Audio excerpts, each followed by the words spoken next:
Realme India is gearing up to launch the Narzo 80 series, starting with teasers for the Narzo 80 Pro. This will be the segment's first phone with the Dimensity 7400. That's easy enough to do, considering that no phone uses the new chip yet, though the rumor mill is keeping an eye on a couple of upcoming models. Realme is boasting that the chip can achieve an Antutu score of over 780K. The chipset is essentially the same as the Dimensity 7300, so it should be comparable to phones that use that one. As for the previous model, the Realme Narzo 70 Pro uses the older Dimensity 7050. The new chipset has more big CPU cores, 4 Cortex A78 instead of 2, and a newer GPU, Mali, G615MC2 versus Mali, G68MC4. The G615 architecture is a couple of generations newer than the G68.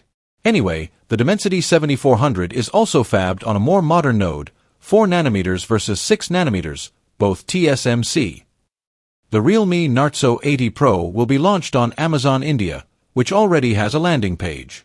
However, that page only touts the new chipset, the Antutu score, along with the gaming and multitasking abilities of the upcoming phone.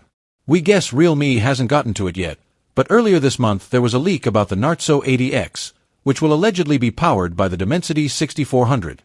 The 80X appears to be a variant of the Realme P3X. However, none of the other P3 models use the Dimensity 7400, so it's not clear whether the Narzo 80 Pro is a variant of one of those.